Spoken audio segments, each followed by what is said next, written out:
Após a Dança dos Dragões, uma tragédia que devastou Westeros e consumiu as maiores forças dos Targaryen, restaram apenas cinzas e dor. Em meio a este cenário de caos e destruição, um jovem órfão ascendeu ao Trono de Ferro, marcado pelo trauma de ver a mãe, Rhaenyra, ser devorada por Sunfyre, o dragão de seu tio, Aegon II, que ficou conhecido como Aegon o Velho. Este é Aegon III Targaryen, conhecido como Aegon o Jovem e mais tarde lembrado como Aegon a Desgraça dos Dragões.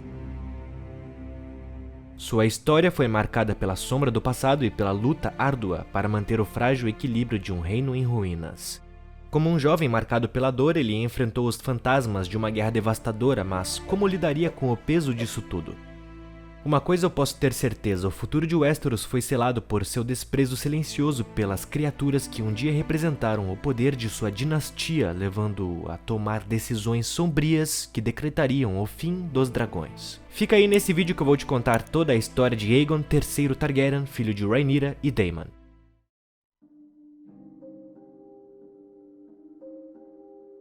Aegon, o Jovem, nasceu em uma época em que Westeros estava em paz. Ele foi o primeiro filho homem do príncipe Daemon Targaryen e o quarto filho da princesa Rhaenyra. Conforme ditava a tradição Targaryen, um ovo de dragão foi posto em seu berço e o dragão Stormcloud eventualmente eclodiu desse ovo. O príncipe recebeu o nome Aegon em homenagem ao conquistador, mas a rainha Alicent da casa Hightower pensava que Rhaenyra apenas fez essa escolha para provocá-la, já que ela também batizou seu filho como Aegon. Aegon tinha dois irmãos mais velhos, Jacaerys, Lucerys e Joffrey Velaryon, do primeiro casamento de sua mãe com Sir Laenor Velaryon, e duas irmãs mais velhas, Baela e Rhaena Targaryen, do segundo casamento de seu pai com Laena Velaryon. 2 anos após seu nascimento, sua mãe deu à luz a outro garoto, Viserys, em homenagem do avô deles. Os jovens Aegon e Viserys foram apresentados na primeira temporada de A Casa do Dragão, evidenciando desde cedo o papel que desempenhariam no futuro conturbado de sua família. A morte do rei Viserys dividiu o reino, o frágil equilíbrio entre os verdes e os negros desmoronou e as sementes da discórdia plantadas ao longo de anos finalmente germinaram em fogo e sangue.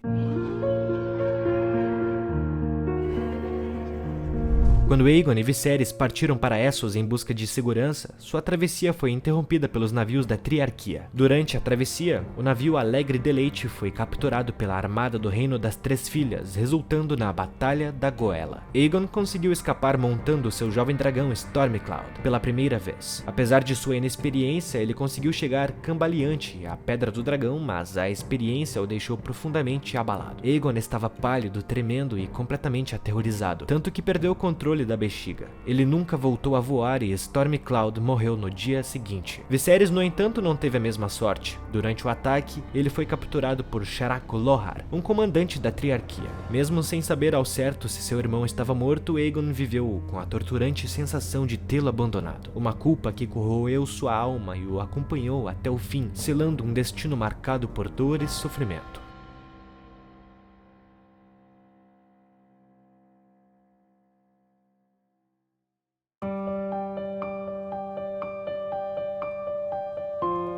Quando Rhaenyra tomou Porto Real em 130 depois da conquista, ela nomeou Aegon seu copeiro. Aegon raramente falou uma palavra durante essa época. Após o assalto ao Fosso dos Dragões, ele e sua mãe foram forçados a fugir da capital. Rhaenyra, à beira da loucura após perder Syrax e quase todos os seus filhos, se recusava a se afastar de Aegon. Ele se tornou a única lembrança viva do que ela havia perdido, uma presença quase fantasmagórica refletindo a dor e o desespero que consumiam sua alma. Quando eles finalmente fugiram para a Pedra do Dragão, foram recepcionados pelos cadáveres pendurados do Castelão e de outros leais a Rhaenyra. O jovem Aegon foi o primeiro a perceber o que acontecia e chorou pedindo para sua mãe que ela fugisse com ele, mas era tarde demais. Seus protetores da guarda real foram mortos e eles foram levados à presença de Aegon o Velho, que tomou Pedra do Dragão para si. O jovem Aegon assistiu horrorizado quando Sunfyre, o dragão do tio, devorou sua mãe. O evento aumentou seu ódio e terror pelos dragões. Após a execução de Rhaenyra, Sir Alfred Broom aconselhou Aegon II a matar o jovem Aegon, mas o rei o prendeu nas masmorras de Pedra do Dragão. O destino do rei Aegon foi selado pelas mãos daqueles em que ele mais confiava. Aegon II caiu, assassinado por seus próprios homens. O trono de ferro, símbolo de sua linhagem, ficou vazio e com sua morte a casa Targaryen perdeu o poder que havia conquistado. No entanto, enquanto o reino se despedaçava, uma nova ameaça se aproximava. Os nortenhos, em número imenso, avançavam sem parar, determinados a cumprir seu destino. O futuro de Westeros, prestes a se despedaçar, dependia agora de sua chegada. Eles eram a última esperança para salvar os Sete Reinos. Os rapazes chegaram a Porto Real primeiro, se encontraram com o Lord Corlys Velaryon e o jovem Aegon Targaryen fora do Portão dos Deuses. Ali foi anunciada a morte de Aegon II. Os Homens dos Rios foram recebidos por plebeus e pelos Mantos Dourados quando entraram na cidade. Os demais, leais a Aegon II em todas as terras da coroa, dobraram os joelhos ao avanço do exército de Homens do Vale. Uma estranha euforia tomou conta de Porto Real, evento que o grande mestre Munkun o nomeou de Falso Alvorecer. Porto Real estava aos gritos, mas todos ficaram em silêncio quando o Lord Cregan Stark trouxe seu exército para a cidade e assumiu o controle dela. Sua estadia em Porto Real ficou conhecida como a Hora do Lobo. Cregan Stark pretendia agir com justiça contra os principais apoiadores de Aegon II, como Lannisters, Hightower e Baratheon. No entanto, o Lord Corlys Velaryon já havia enviado emissários para Rochedo Casterly, Vila Velha e Ponta Tempestade para negociar a paz. Se os termos da paz fossem rejeitados, a guerra poderia continuar, como queria Cregan. Por outro lado, se fossem aceitos, atacar os ex-partidários de Aegon II seria considerado perjúrio e violação da paz do rei. Lord Cregan deveria, portanto, esperar por suas respostas. A espera durou 6 dias, durante os quais o Lord Cregan controlou a corte graças ao seu exército. Eventualmente, a paz foi aceita, impedindo o Lord Cregan de continuar as hostilidades. O Lord Cregan ainda pretendia fazer justiça, condenando aqueles que foram culpados pelos crimes da corte, ou os que deixaram que o regicídio de Aegon II ocorresse. O Lord Cregan prendeu 22 homens, incluindo Lord Corlys Velaryon, Lord Larys Strong e Sir Giles Belgrave, da Guarda Real. Intimidando o jovem príncipe Aegon, ele foi nomeado Mão do Rei e presidiu os julgamentos. Aegon foi convencido por suas meias-irmãs Baela e Rhaena Targaryen a devolver Corlys a seu ofício. 19 dos acusados restantes concordaram em investir o Negro da Patrulha da Noite, enquanto apenas o Lord Larys e Sir Giles aceitaram a execução. Seguindo as tradições da casa Stark, o Lord Cregan decapitou os dois com gelo, a espada de aço valeriano da casa Stark. Aegon foi casado com sua prima, a princesa Jaehaera Targaryen, no 7º dia da 7ª lua em 131 depois da conquista. A cerimônia foi realizada fora das ruínas do Fosso dos Dragões, na colina de Visenya. O casamento uniu ambos os ramos da casa Targaryen. Após a cerimônia, o casal viajou em uma liteira até a Fortaleza Vermelha, onde Aegon foi oficialmente coroado rei Aegon III de seu nome.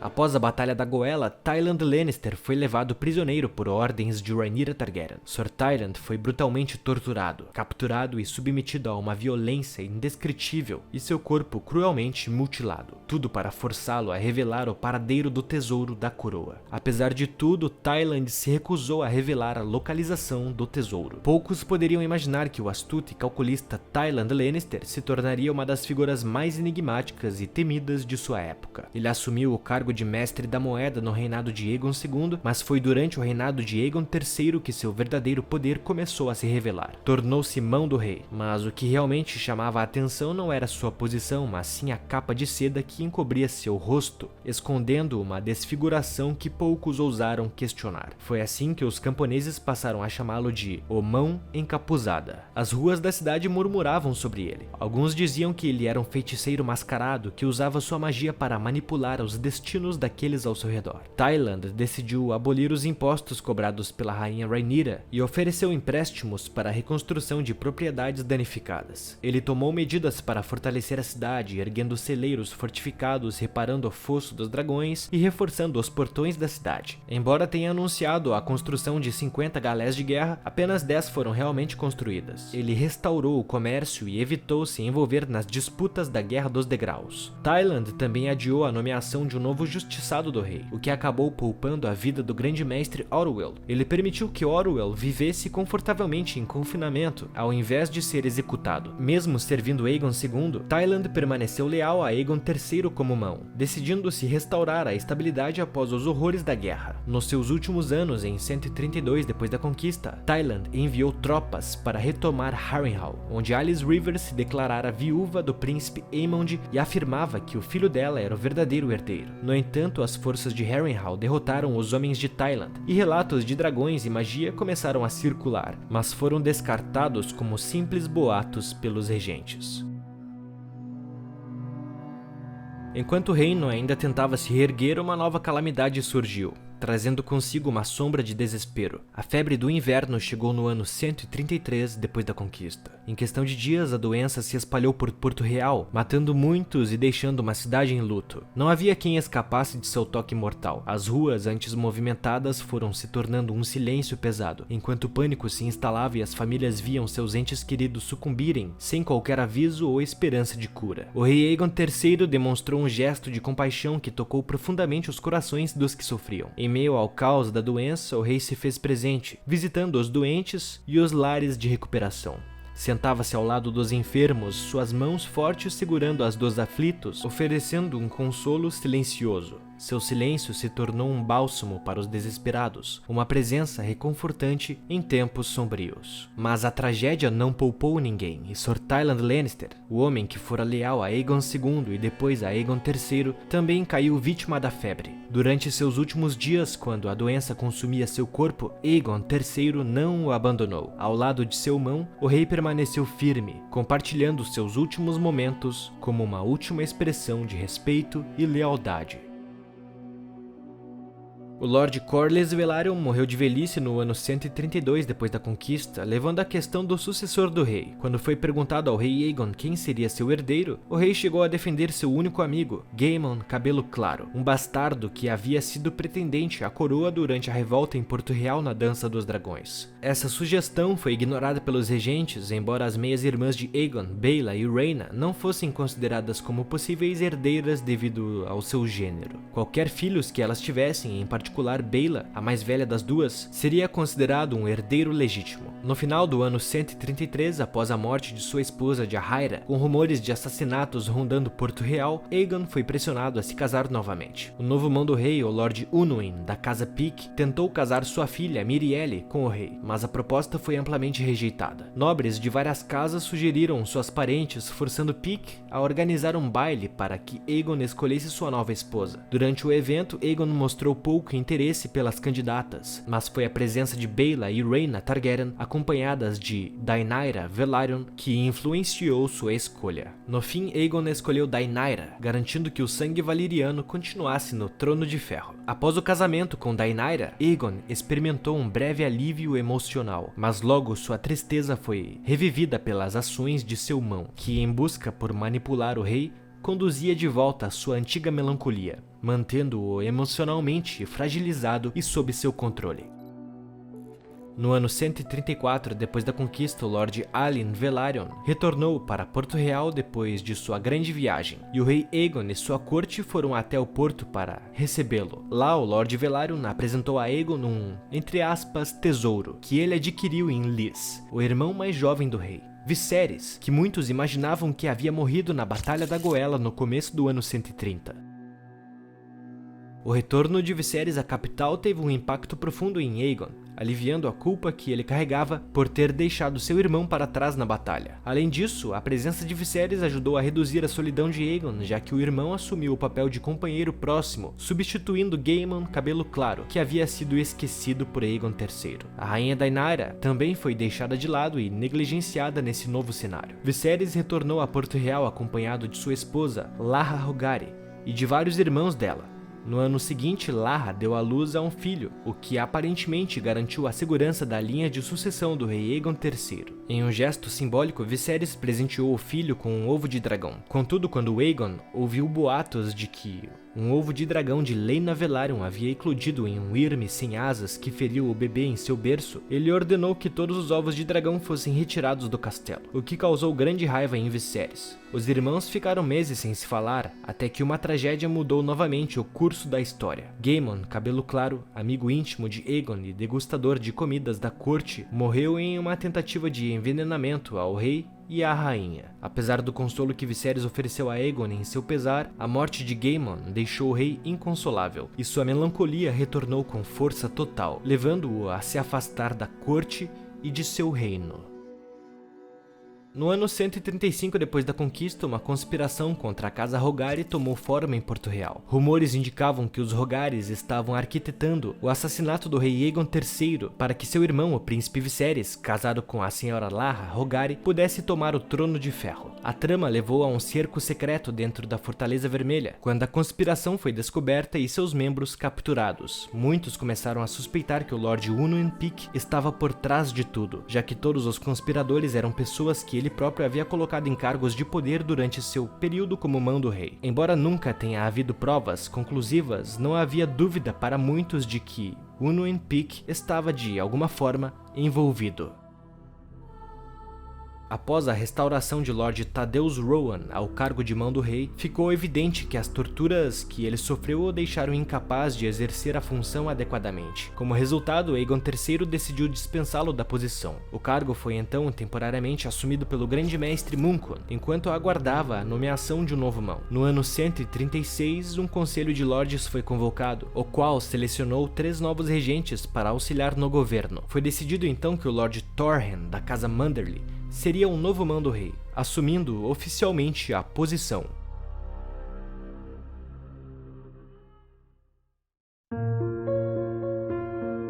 O reinado de Aegon III Targaryen foi marcado por uma melancolia profunda, um reinado de um rei quebrado que governava um reino igualmente fragmentado. Aos 16 anos, no ano 136, Aegon tomou uma decisão drástica. Convocou seu pequeno conselho, dispensou os regentes e sua mão, e cancelou planos que estavam sendo traçados para uma turnê real, deixando o Lord Torhen Manderly furioso. A maneira brusca com que Aegon tratou a demissão de Manderly criou um inimigo poderoso dentro da corte, tornando-o, de acordo com o arquimestre Gildain, um adversário implacável para o jovem rei. Mas Aegon não era apenas um rei rejeitado por seus súditos, ele próprio estava quebrado. Suas emoções e energias estavam dilaceradas desde os primeiros anos de seu reinado. O jovem rei se trancava em seu quarto por dias a fio, se afastando de tudo e de todos, mergulhando em uma meditação profunda, mas solitária. Seu governo era frio e ele não conseguia despertar nem a afeição dos nobres nem do povo. Não havia prazer em sua vida. Cada dia parecia uma sentença de desgaste emocional.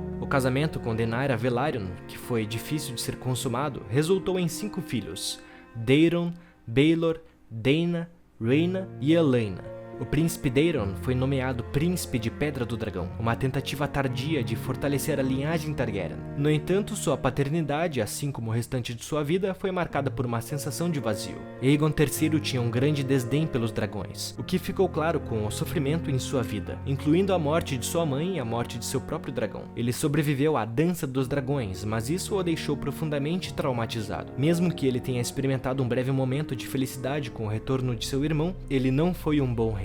Aegon passou grande parte de seu reinado se isolando, e essa característica dele é vista como um reflexo de sua depressão e incapacidade de governar. Durante seus últimos anos, seu irmão Viserys assumiu o cargo de mão do rei, e juntos enfrentaram uma série de pretendentes fraudulentos que alegavam ser Daeron Targaryen, o irmão do falecido Aegon II. Todos esses impostores foram desmascarados. A dor e o trauma o marcaram de tal forma que ele se convenceu de que os dragões eram a maldição da casa Targaryen, e assim ele foi muitas vezes culpado pela morte dos últimos dragões restantes. Alguns sussurros na corte até ousaram afirmar que ele havia envenenado os animais, buscando acabar com o que restava dessa linhagem de destruição. Quando o último dragão pereceu, Aegon III se tornou conhecido como Aegon, a Desgraça dos Dragões. Mas mesmo assim, em sua mente torturada, ele ainda acreditava que os dragões poderiam ser usados para subjugar os inimigos. Atendendo ao pedido de seu irmão Viserys, ele trouxe 9 magos de Essos, acreditando que a magia poderia trazer de volta a força dos dragões. Contudo, o que se seguiu foi um fracasso humilhante, uma tentativa fútil de ressuscitar um poder que já havia se perdido. O reinado de Aegon terminou abruptamente, consumido pela tuberculose aos 36 anos, no ano 157 depois da conquista. Sua juventude, destruída pelas tragédias e escolhas amargas, fez com que muitos de seus súditos o vissem como alguém mais velho do que realmente era. Aegon III não é lembrado com carinho, mas como o rei que viu o fim dos dragões e com ele a última chama de uma dinastia. O livro Fogo e Sangue termina no início do reinado de Aegon III, aprofundando-se nos reinados de cada rei desde Aegon I até a regência de Aegon III. Mas Aegon III reinaria por mais 21 anos. O que sabemos a seguir vem do livro O Mundo de Gelo e Fogo e outras fontes diversas. A juventude de Aegon foi roubada pela Dança dos Dragões e pelos regentes manipuladores. Quando finalmente ascendeu ao trono, a depressão tomou conta de sua vida. Ele odiava ser tocado até mesmo por sua rainha, mas eventualmente ele e Daenerys Velaryon tiveram 2 filhos e 3 filhas. Aegon era frio com aqueles a quem governava, mas seu irmão Viserys era encantador. Juntos formaram uma boa equipe, até que a esposa de Viserys, Lara Hogari, deixou Porto Real no ano 139 e voltou para Lys. A partir dali, Viserys ficou quase sombrio quanto seu irmão.